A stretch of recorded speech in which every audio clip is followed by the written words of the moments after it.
આપની આસપાસના સત્ય સમાચાર જાણવા માટે જોતા રહો દીવ મિરર ન્યૂઝ। દેશમાં અમન અને શાંતિ રહે અને કોમી એકતા તથા અખંડિતતા જળવાઈ રહે તેવી દુઆ કરવામાં આવી હતી। હરમડિયા ગામમાં ભાઈચારાની ભાવના સાથે રમઝાન ઈદની ભવ્ય ઉજવણી કરવામાં આવી।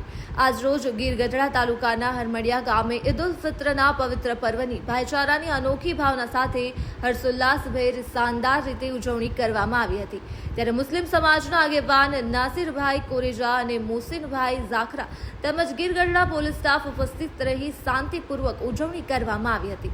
મુસ્લિમોના મહાન પવિત્ર પર્વ રમઝાન માસના 30 રોઝા પૂર્ણ કર્યા બાદ ઈદની પ્રેમ ભર્યા વાતાવરણમાં ઉજવણી કરી હતી। હરમડિયા ઈદગાહ ખાતે મોટી સંખ્યામાં મુસ્લિમ બિરાદરોએ ઈદની નમાઝ અદા કરી એકબીજાને ગળે વળગી ઈદની મુબારક પાઠવી હતી। તો કેટલાક હિન્દુ મિત્રોએ પણ પોતપોતાના મુસ્લિમ મિત્રોને ઈદના પવિત્ર તહેવાર નિમિત્તે મુબારકબાદી પાઠવી હતી।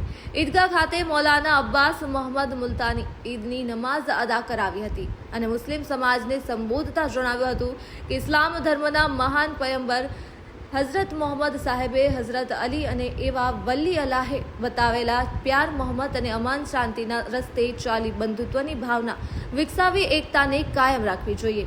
રમઝાન ઈદના મોહબ્બતના પૈગામને સાચા અર્થમાં ચરિતાર્થ કરીએ અને આપણાથી કોઈને ખોટું નુકસાન ન થાય તેની તાકેદારી રાખીએ। સાગર ડાભી, ગીર ગઢડા। નમસ્કાર મિત્રો, હું ફિરોઝ ઈરાની આજે તમને એક નવી વાત કરવા આવ્યો છું। દીવ મિરર ન્યૂઝ જોતા રહો, સબસ્ક્રાઇબ કરવાનું ભૂલતા નહીં અને શેર કરવાનું પણ ભૂલતા નહીં। સત્યની સાથે જોડાતા રહો। નમસ્તે મિત્રો, હું છું ચાંદની પરમાર।